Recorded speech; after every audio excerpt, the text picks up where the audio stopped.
2 years in, a San Francisco-based startup, Osmind, is trying to grow. How many months do you think until this office will be full?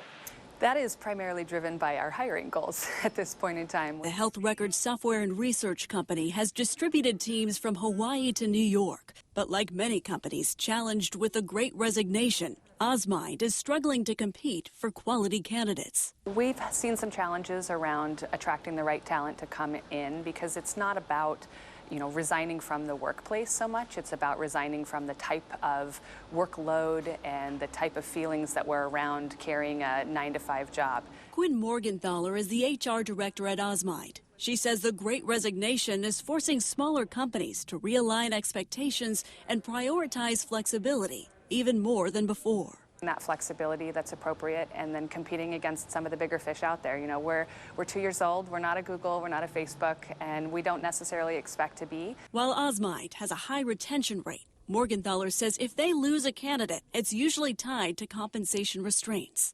A survey conducted by Sequoia, a people investment consulting and platform company, found salary adjustments are a primary factor fueling the turnover rate across the U.S. job market. That's according to the feedback from more than 450 companies across the U.S., a majority of which are based in California. Lowering compensation in this environment can be super risky. As we look at the turnover numbers, I think stable state is sort of anything less than or around 10%. Kyle Holm is the vice president of total rewards at Sequoia.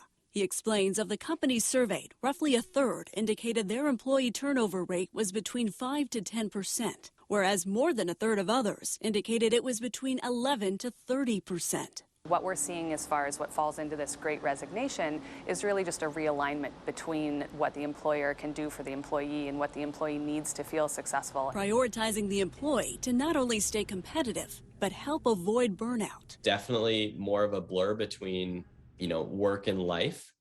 And so what we're seeing a lot of employers do is, kind of that mandatory shutdown on a Friday or on a Monday to give people longer weekends. Or what about a month-long sabbatical? HR software company Lattice is following big tech giants like Facebook, offering special perks for veteran employees. Folks that have been running the marathon with the company have an opportunity to take 4 weeks consecutive time off. And really, we try to be intentional about the conversation around, hey, this is an opportunity for you to step away. Whether it's stepping away briefly or out of the country, there's a new expectation of flexibility. Nearly half of companies surveyed, around 48%, are allowing employees to permanently relocate to any state or country, whereas 14% of companies are restricting permanent relocation to specific states. Around 9% can relocate to states where the company has an office, whereas only 6% are requiring employees to return home when the office reopens.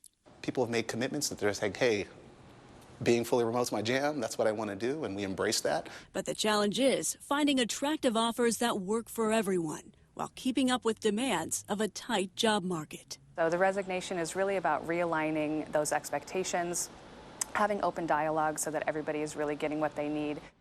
Speaking of getting what you need, this is interesting. The survey found many companies that have unlimited time off policies are actually struggling to have their employees use it. In some cases, companies are actually reinforcing a mandatory 2-week paid time off policy. So